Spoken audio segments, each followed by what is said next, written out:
fellow Bobcats. How are you?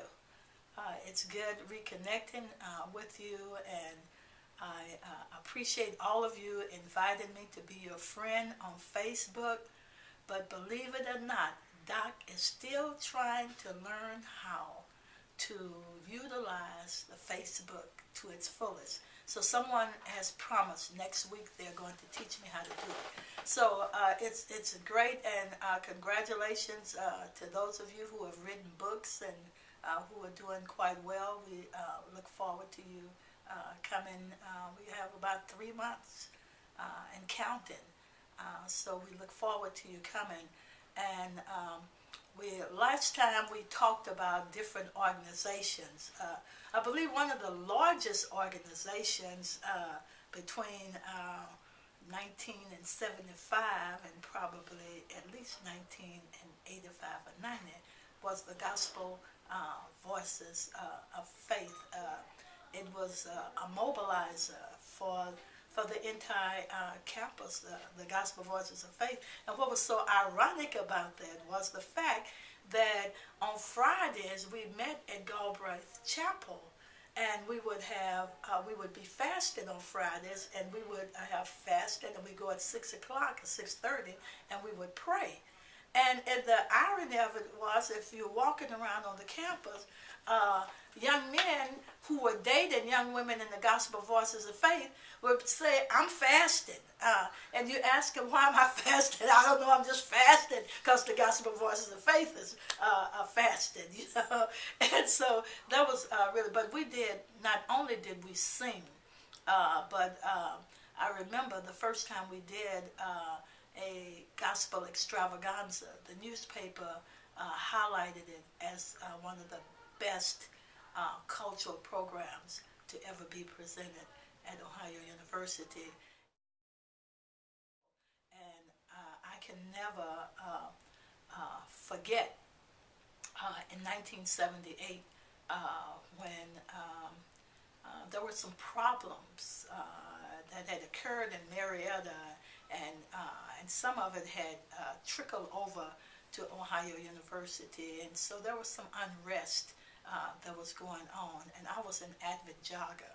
I was jogging at that time about 7 miles every single day.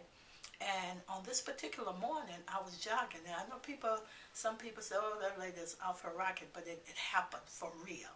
And as I was jogging, it was like a bolt of lightning, thunder. It said, "There's power in prayer." And I'm at 5:30 a.m. in the morning, the only person out on the bike path. So I turned around and I looked, and I stopped jogging. I started running. I was running, and I went about another fourth of a mile. I heard that same voice again say, "I said there's power in prayer." Well, of course, you're not going to tell anybody. They think you're crazy. So I went on and finished my jog and went back home and got my shower and went to the office. And a lot of times I'd be one of the first people in the office. And the irony of it was sometimes football players or basketball players or different ones would just drop into my office just to talk or to maybe tell me something that had happened over the weekend and say, "Doc, you might need to check on this." Because they knew that if something was happening with them, that I was going to try to make it right if I could. So anyway, what ended up happening, that day, I went to my office. I didn't breath it to nobody because I didn't want to be crazy. So what happened is I went on to work the next, and went home and did my little evening time things and went to bed. The next morning, about 4:30 a.m., before I was getting up to get ready to go jogging, I heard that same thing, and I jumped up straight in the bed. "There's power in prayer." But at the meantime, I saw red hands and yellow hands and black hands and brown hands and white hands. I saw all of these diverse hands and saying, "There's power in prayer." Immediately, the day before, I didn't know what I was going to do. But this time I knew what I was going to do, even though I had never fasted in my life before. But I was meeting with 3 women from Central Avenue United Methodist Church. And so what happened, I left jogging, went to the church, told them what happened. So when I got to my office, this time I had to tell somebody. I said, listen, you guys, I wouldn't tell you all yesterday because I knew you would think I was crazy. But let me tell you what happened this morning before I went jogging. And so I told them, they said, no, Doc, we don't think you're crazy, but what are you going to do? They said, Fran, because everybody called me Fran. Then the students called me Fran.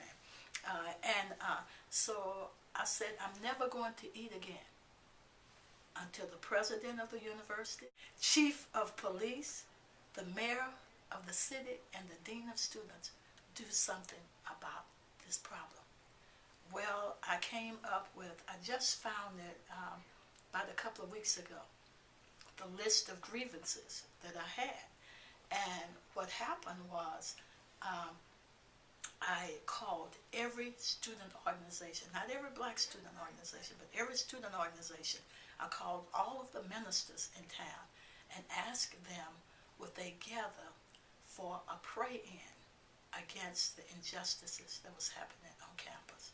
The post didn't come out that day until 11:30. The rally was at 12 o'clock. Over 1,300 people showed up in front of Cutler Hall. And all of these different organizations read resolutions. Different people, Cosmo Peterson, Jan Grissinger, each person, the leader of each of the student organizations, all read resolutions. And then we began to break up. Everything that I did not do it for myself. I wanted to be an example, a role model, to let young people know it's not beyond your reach. If I can do it, you can do it, and you can probably do it even better. I mean, just when I can just start thinking of any number of people, Craig Johnson, and just different ones that have just gone on and have served themselves, their family, me, and the university proud. And so, we want to thank all of those who have already contributed to the scholarship, Urban Scholars Fund. But we want to encourage all of you who haven't. You remember the last time I had this big jar? And every day I've put $1 in my jar. Some days I put 10 in there in case, when I got the extra 10, I put the 10 in there. So in case one day I don't have $1 to put in there. But in the end, I know how much I'm supposed to have when it comes the 3rd week in May. So listen. Put your money, go ahead and make your airplane reservations now. Those of you, I know it's hundreds of you in Atlanta. So you guys get together, and get a van, or do whatever. But come from all 4 corners of the earth. Come back to Ohio University so we can celebrate in a grand style like we've never celebrated before. And we hope that you had a very Merry Christmas, that you had a Happy New Year, and that you had Sweet Valentine, because I had the best birthday of my life, February the 8th, the big 7-0. And I know, everybody tells me, oh, you don't look like you're 70. I know, but that's okay. I am. Be blessed. We look forward to seeing you.